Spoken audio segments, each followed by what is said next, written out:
देशों में आज से लोगों के लिए फिर खुल रहे हैं धार्मिक स्थल, शॉपिंग मॉल, रेस्टोरेंट और होटल।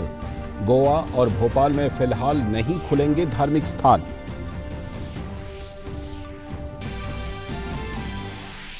केंद्रीय गृह मंत्री अमित शाह ने भाजपा मुख्यालय से वर्चुअल रैली के जरिए बिहार जनसंवाद कार्यक्रम को किया संबोधित। राज्य में मुख्यमंत्री नीतीश कुमार के नेतृत्व की सराहना की। कहा, अपने दूसरे कार्यकाल में मोदी सरकार विकास के लिए है प्रतिबद्ध। दिल्ली सरकार ने अनलॉक 1 के लिए जारी किए दिशा निर्देश। दिल्ली सरकार के अस्पतालों में सिर्फ हो सकेगा दिल्ली वासियों का ही इलाज। केंद्र सरकार के अस्पताल सभी के लिए होंगे उपलब्ध। दिल्ली की सभी सीमाएं आज से आवाजाही के लिए भी खुली। भारत में कोविड-19 के 1,20,406 सक्रिय मामले, 1,19,292 मरीज स्वस्थ होकर लौटे घर, 6,929 लोगों की कोरोना से मौत। देश में रिकवरी दर हुई 48.37%। दुनिया भर में 69,81,000 से भी ज्यादा लोग कोरोना से संक्रमित। मरने वालों की संख्या 4 लाख के पार। संक्रमण के 19 लाख मामलों के साथ अमेरिका सबसे बुरी तरह से प्रभावित। ब्राजील में 6,72,000 से भी ज्यादा लोग संक्रमित।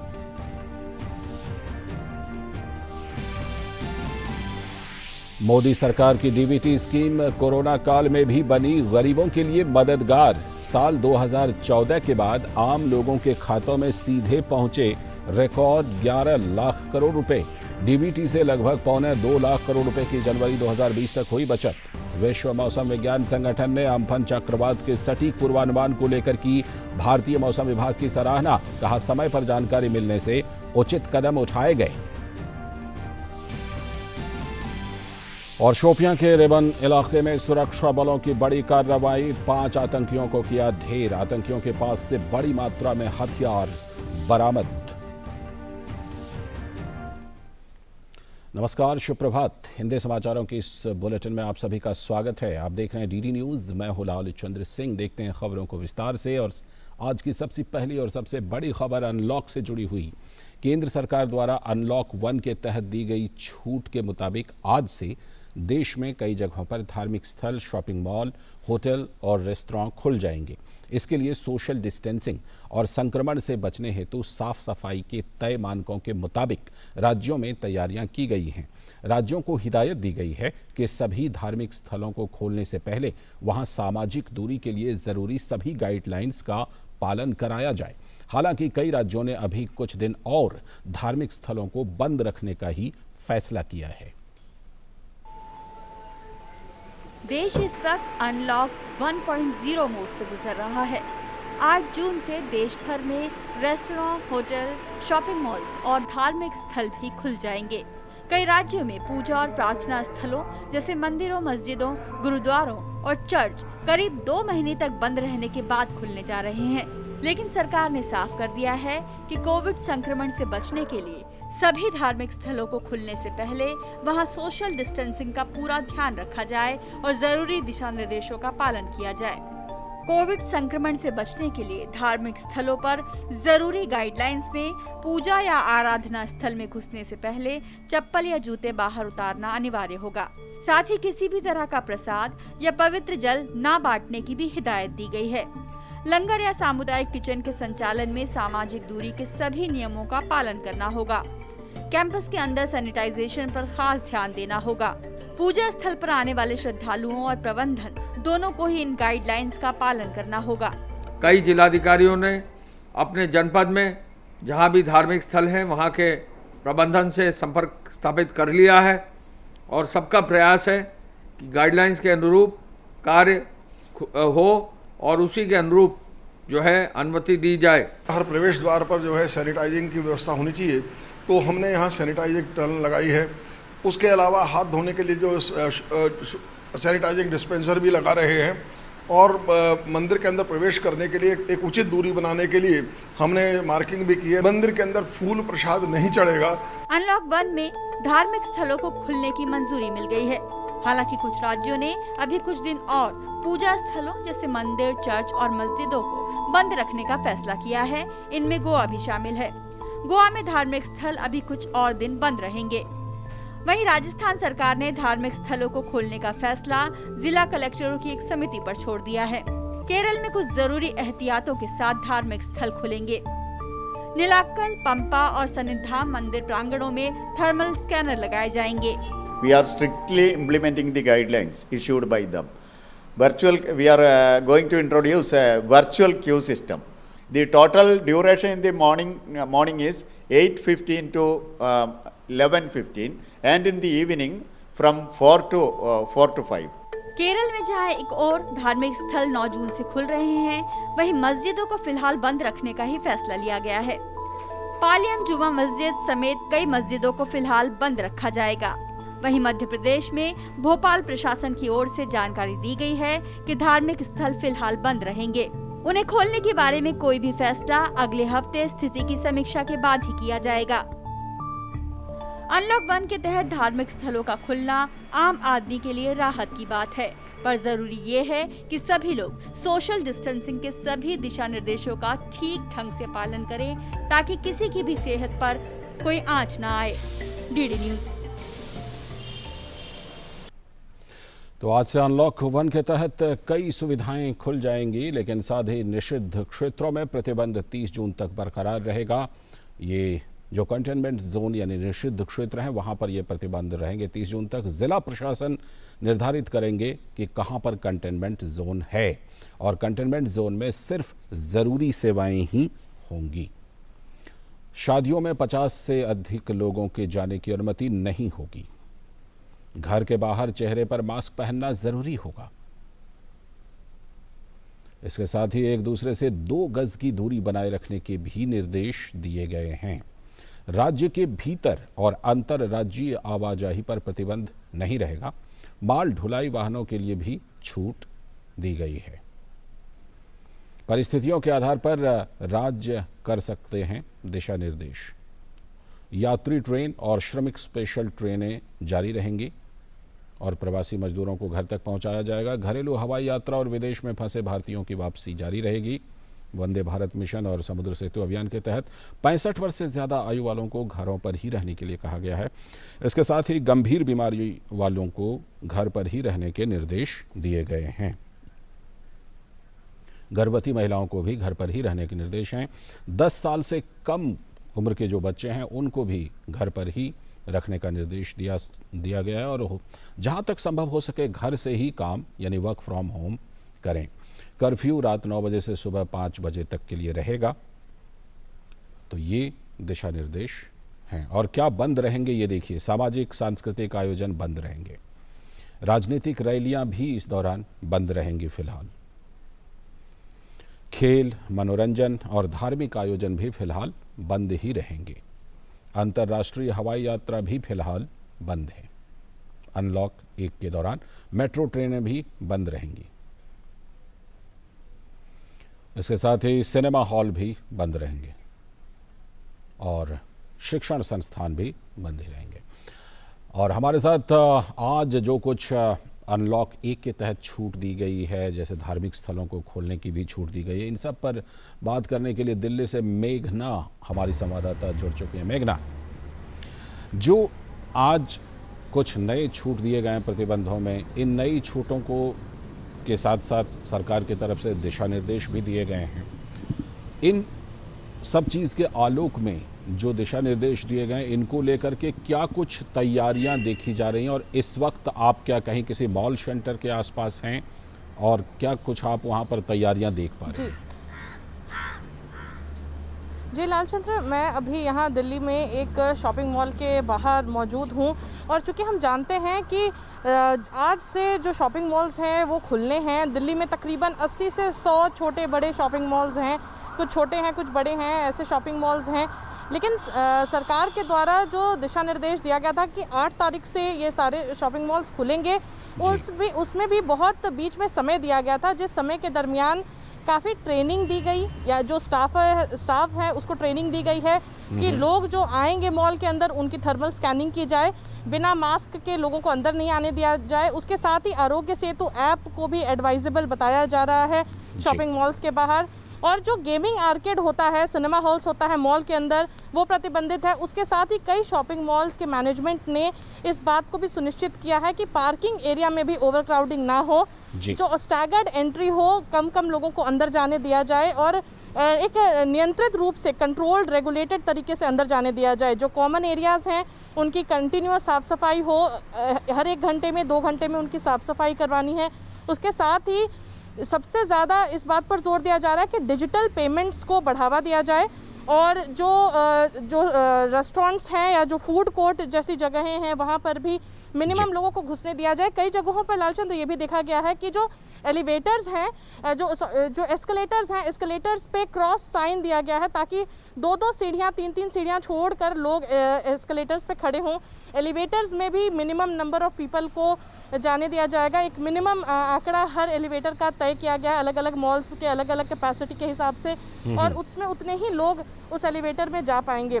जी। तो ये सारे कुछ दिशा निर्देश हैं जो मॉल्स ने अपने लोगों की सुरक्षा और प्रिकॉशनरी मेजर्स के तौर पर भी यहाँ लागू किए हैं। और आज भी स्टाफ को थोड़ा जल्दी बुलाया गया है ताकि जो पूरी सैनिटेशन है, क्लीनिंग है और स्टाफ की भी पूरी तरीके से चेकिंग हो सके। आपने जिस तरीके से बताया 65 साल से ऊपर के लोगों को एंट्री प्रतिबंधित है और 10 साल से नीचे के बच्चों को भी प्रतिबंधित है। उसके साथ ही गर्भवती महिलाओं को भी मॉल के अंदर एंट्री प्रतिबंधित है। जी बिल्कुल, बहुत बहुत शुक्रिया मेघना जुड़ने के लिए आपका। और इस वक्त हमारे साथ आकिब खान हमारे संवाददाता जुड़ रहे हैं।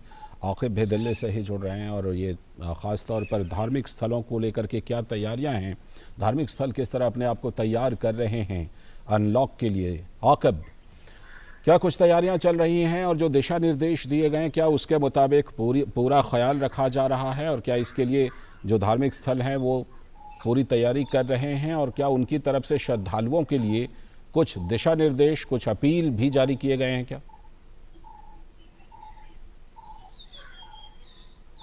जी हाँ लालचंद जी, जिस तरह से अनलॉक 1 में धार्मिक स्थलों को खोलने की इजाजत आज से दी गई है, मैं इस वक्त दिल्ली की जामा मिलिया इस्लामिया की जामा मस्जिद में मौजूद हूँ। आप देख सकते हैं कि यहाँ पर कल शाम से ही लाउड स्पीकरों पे ऐलान किया जा रहा है कि जिस तरह से सरकार की गाइडलाइंस हैं, लोग घर पे ही इबादत करें और जो लोग मस्जिदों में आए वो सोशल डिस्टेंसिंग का खास तौर पे पालन करें, मास्क लगा कर आए और जो सीनियर सिटीजन हैं वो मस्जिदों में ना आए, 12 साल से जो कम उम्र के बच्चे हैं वो मस्जिदों में ना आए। और जैसा कि मामूल जो होता है कि नमाज का जो जमात होती है, इसमें फर्ज नमाजों की बात है, तो सिर्फ फर्ज नमाज ही यहाँ पर मस्जिदों में अदा करें और उसके बाद बाकी नमाजें अपने घरों पे जाके अदा करें। तो इस तरह से जो पे यहाँ पे जगह जगह पे जो है सैनिटाइजर भी रखे गए हैं और लोगों को जो है जानमाज जो उनके मुसल्ले हैं जिस पे नमाज अदा की जाती है वो घर से लाने की हिदायत दी गई है। और आप देख सकते हैं विजुअल्स में किस तरह से कि यहाँ पर जो चटाइयां होती हैं, जो कारपेट्स होती हैं, कालीन होती हैं, उनको हटा दिया गया है यहाँ से, जिससे कि इन्फेक्शन का जो स्तर है वो काफी मतलब ना रहे। और दूसरी चीज ये भी कहा गया है कि जगह जगह जहाँ पे जो सारे गेट्स हैं वो सारे गेट्स ओपन नहीं होंगे इस दौरान। और ये चीज हिंदी में, उर्दू में और इंग्लिश में ये चीज मतलब पोस्टर लगा दिए गए हैं कि जिसमें ताकीद की गई है कि आप सोशल डिस्टेंसिंग का पालन करें और जाते वक्त आते वक्त जो है दरमियान एक आपस में बना के रखें, या जो जमात का सिलसिला है उस दौरान भी एक जो है डिस्टेंस का पालन करना है। तो सारी गाइडलाइंस को फॉलो करते हुए सब चीजें लोगों को बता दी गई हैं और इसका पालन करते हुए ही मस्जिदों में आना है और अपनी इबादत करना है। चलिए, बहुत बहुत शुक्रिया आकिब जुड़ने के लिए। हम आपसे आगे भी जानकारी जरूर लेते रहेंगे। इस वक्त रुख करते हैं हमारे संवाददाता योगेश शीतल का जो मुंबई से जुड़ रहे हैं। योगेश, महाराष्ट्र ने कुछ ज़्यादा ही सावधानी बरती थी और इसकी ज़रूरत भी थी क्योंकि सबसे ज़्यादा जो कोविड के मामले हैं वो वहीं से आ रहे हैं अभी भी। ऐसे में अनलॉक 1 के लिए छूट दी गई है, कुछ नई चीज़ों में छूट दी गई है। आज से महाराष्ट्र में भी क्या धार्मिक स्थल खुल रहे हैं, क्योंकि कई राज्य ऐसे हैं जो धार्मिक स्थल को आज से खुल रहे हैं और वहाँ पर शॉपिंग मॉल हैं या फिर रेस्टोरेंट हैं, उनके लिए क्या कुछ गाइडलाइंस है या क्या आज से वो अनलॉक हो रहे हैं? Good morning Lalchand. देखिए मैं एक चीज़ पहले ही साफ कर दूं कि जो रिलीजियस प्लेसेज हैं वो महाराष्ट्र में नहीं खुल रहे, ना ही जो आपने मॉल की बात की वो भी यहाँ पे नहीं खुल रहे। जो यहाँ की गाइडलाइंस है वो बाकी राज्यों से अलग है, क्योंकि जैसा आपने कहा भी कि यहाँ पे केसेस सबसे ज़्यादा है। प्रतिदिन करीब अराउंड 2000 से ज़्यादा केसेज आ रहे हैं। नंबर ऑफ डेथ्स काफ़ी ज़्यादा है। अगर हम पर्टिकुलरली मुंबई की बात करें, महाराष्ट्र की बात करें, कई स्टेप बाय स्टेप चैलेंजेज हैं। जिस तरीके से हमने देखा था माइग्रेंट का इशू था, तो एक कॉम्प्लेक्स सिचुएशन जो है यहाँ पे है। और जो रिलीजियस प्लेसेज हैं या बार्बर शॉप है या फिर जो पूरा जिम खाना है, ये सब अभी खोलने का जो है निर्णय सरकार का नहीं है। और ये बाकी जगह भले ही खुल रहे हैं, महाराष्ट्र में फिलहाल ये नहीं खुल रहा है। दूसरी चीज़ मैं आपको बता दूं कि जो 3 स्टेप में 3 फेज में यहाँ पे जो है अनलॉक शुरू हुआ था। पहला 3 तारीख को था, दूसरा 5 तारीख को था और तीसरा 8 तारीख यानी कि आज था। 3 तारीख वाला इसलिए अनलॉक नहीं हो पाया क्योंकि निसर्ग तूफान के कारण जो है उसको पोस्टपोन किया गया। और फिर 5 और 8 को जो है क्रम से जो है कुछ चीज़ें खोली गई। उनमें से जो है सबसे बड़ी चीज़ अगर हम बताएं तो वो दुकानदारों को जो जिस तरीके से ऑरेंज इवन फार्मूला पे जो है वो उनको खोला गया, उनको कहीं ना कहीं बड़ी रिलीफ थी। एक ट्रेडर इस वक्त हमारे साथ हैं, ट्रेडर ऑर्गेनाइजेशन को रिप्रेजेंट करते हैं। आप बताइए जो ओपनिंग किया गया, अनलॉक किया गया, उससे कितनी बड़ी राहत मिली, क्योंकि आपकी पहले से डिमांड थी ऐसी? पूरे भारतवर्ष के और हमारे महाराष्ट्र के व्यापारियों की भी डिमांड थी कि अब लॉकडाउन को काफ़ी समय हो गया है और दुकानें खोलना चाहिए। काफ़ी छोटे बड़े हमारे व्यापारियों का नुकसान हो चुका है। अभी जो दुकानें खोलेंगे उसके साथ साथ में हमें पहले हमारी हेल्थ का भी ख्याल करना है, सैनिटाइज करना है। और निश्चित तौर से जो 2-3 दिन से अभी खुली है, अभी ग्राहक तो नहीं है, मगर हम हमारी दुकानें जो है सैनिटाइज करने में पड़े हैं और बिल्कुल ये करने को पड़े हैं। हम बिलोंग्स एपीएमसी से है। एपीएमसी को जीवन मार्केट जो है हमारी धान्य मार्केट, वो 2.5 महीने में यहाँ से हम लोग ने 1 लाख गाड़ियाँ जो है जनता को ओवरऑल किशन में अगर आपको बताऊं तो देखिए इनका यही कुल अगर सार बताऊं तो ये लोग अपने जो लेवल पे है, अपने लेवल पे काफी प्रिकॉशंस जो है वो ले रहे हैं। और जो लिंक पूरा का चेंज जो है, वो श्रृंखला पे जो प्रभाव पड़ा है इस लॉकडाउन का, उससे कैसे उबरा जाए, फिलहाल उसका जो है प्रयास किया जा रहा है। चलिए, बहुत बहुत शुक्रिया योगेश जुड़ने के लिए, और आगे भी हम आपसे जानकारी लेते रहेंगे। महाराष्ट्र खासतौर पर बहुत ही अहमियत रखता है इस कोविड-19 के दौरान। बढ़ते हैं अगले खबर की तरफ। केंद्रीय गृह मंत्री और बीजेपी के पूर्व अध्यक्ष अमित शाह ने कल बिहार के लिए पहली बिहार जनसंवाद वर्चुअल रैली को संबोधित किया। गृह मंत्री ने कांग्रेस से लेकर आरजेडी तक पर निशाना साधा। साथ ही मौजूदा केंद्र सरकार के विकास के प्रति प्रतिबद्धता और महामारी के इस दौर में जनता के साथ मिलकर लड़ी जाने वाली लड़ाई पर उन्होंने खासा जोर दिया। उन्होंने राज्य में मुख्यमंत्री नीतीश कुमार के नेतृत्व की सराहना भी की।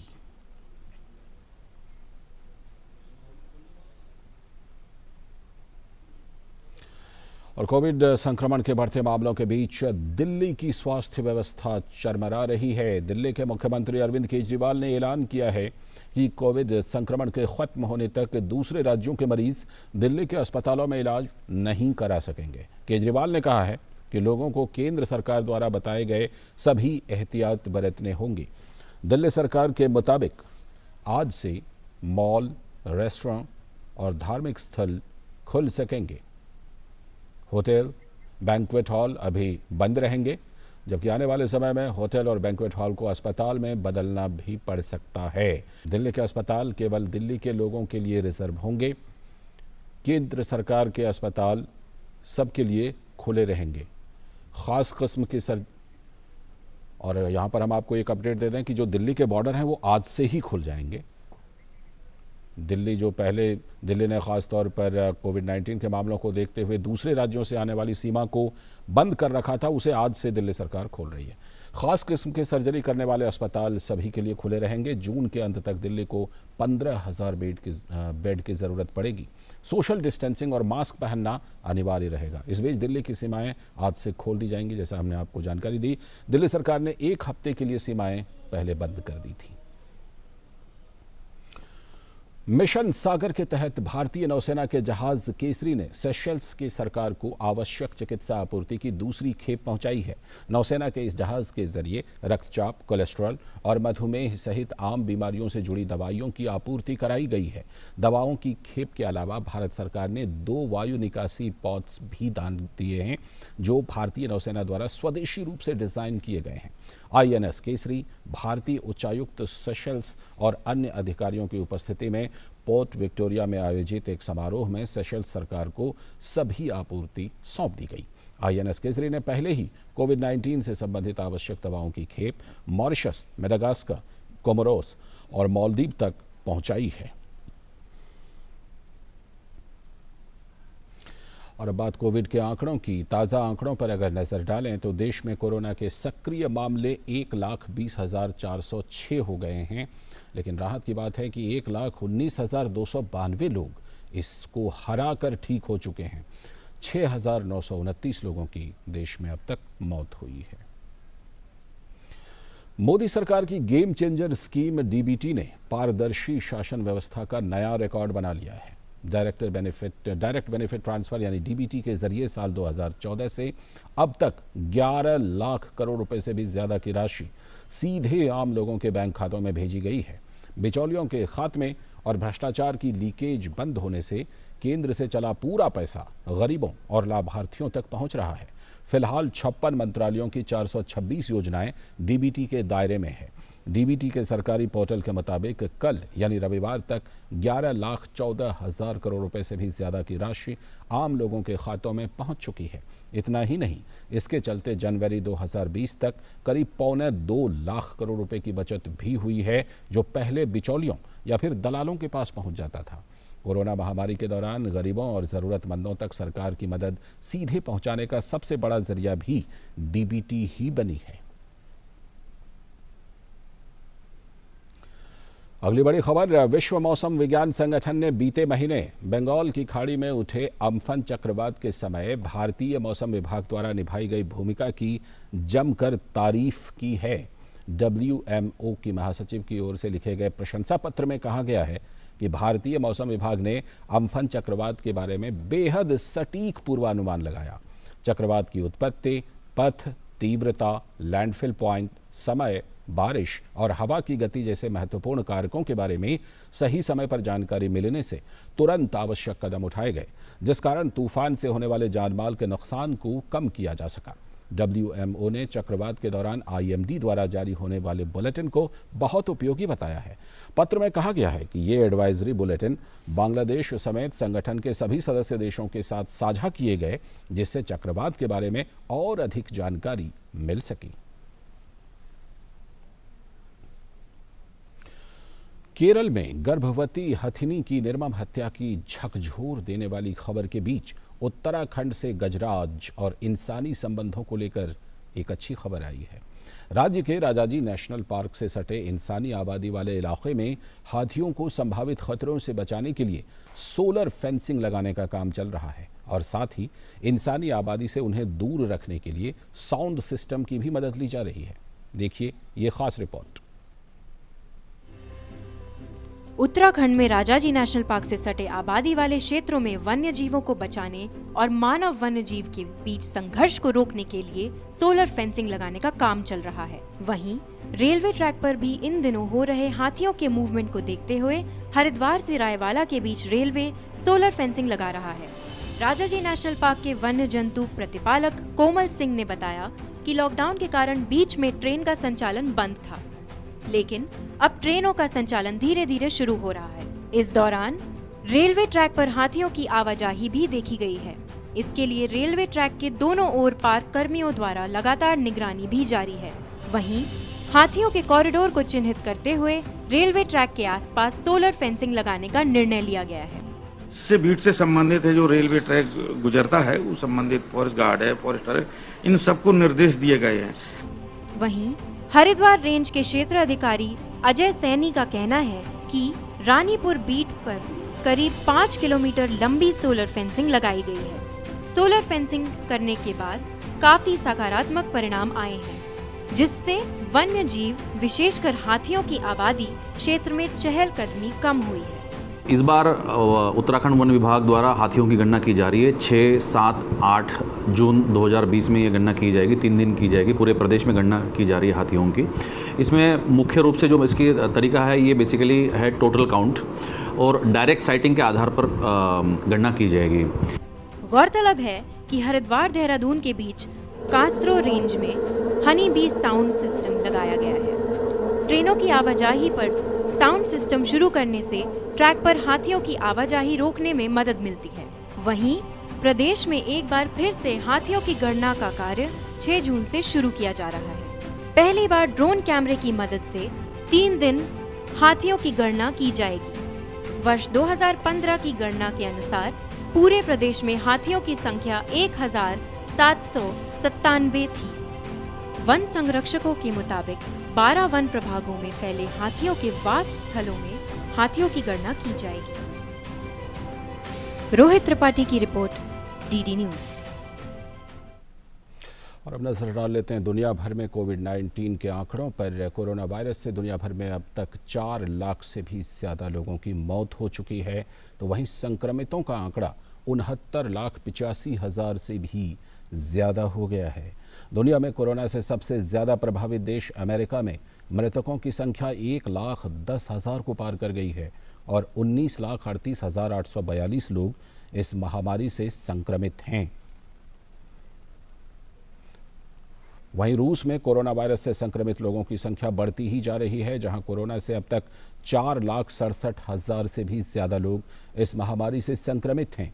अमेरिका और ब्राज़ील के बाद रूस सबसे ज़्यादा संक्रमित देश है। वहीं यहां पर अब तक 5,851 लोगों की जान जा चुकी है। बड़ी खबर जम्मू कश्मीर से, जहां शोपियां जिले में जैनपुरा बेल्ट के रेबन गांव में आतंकवादियों और सुरक्षा बलों के बीच हुई मुठभेड़ में 5 आतंकवादी मारे गए। इलाके में इन आतंकवादियों का सुराग मिलने पर पुलिस, आरआर और सीआरपीएफ के संयुक्त दल ने रेबन गांव में घेराबंदी और तलाशी अभियान शुरू किया था। सुरक्षा बलों के संयुक्त दल जैसे ही संदिग्ध स्थान की ओर बढ़े, तभी वहां छिपे आतंकवादियों ने गोलीबारी शुरू कर दी। एसपी शोपियन को खबर मिला था कि रेवन विलेज में 5 मिलिटेंट छिपे हुए हैं, तो पुलिस, सीआरपी, आर्मी तीनों मिलकर रात में कॉर्डन डाल दिया और मॉर्निंग में जब सर्च शुरू किया तो मिलिटेंट ने फायर किया हमारे पार्टी पर। फिर जवाबी कार्रवाई में आर्मी, सीआरपी, पुलिस ने फायर किया और इनकाउंटर के दौरान 5 आतंकवादी मारे गए हैं। ये बहुत ही नीट क्लीन ऑपरेशन हुआ, इसमें कोई कोलेटरल डैमेज नहीं हुआ है और हमारे लोगों ने, आर्मी, सीआरपी, पुलिस ने बहुत अच्छा काम किया है। बहुत लोगों ने सराहा है कि कोई कोलेटरल डैमेज में नहीं हुआ है। और जहां सर सोर्स रिपोर्ट मिल रहा है कि उसमें 2 बहुत बड़े कमांडर मारे गए हैं, जिसका आइडेंटिफिकेशन अभी बाकी है। तो सुरक्षा बलों की बड़ी कामयाबी। और इसी के साथ हिंदी समाचारों के इस बुलेटिन में फिलहाल इतना ही, लेकिन डीडी न्यूज़ पर खबरों का सिलसिला लगातार जारी है। अनुमति दीजिए, नमस्कार।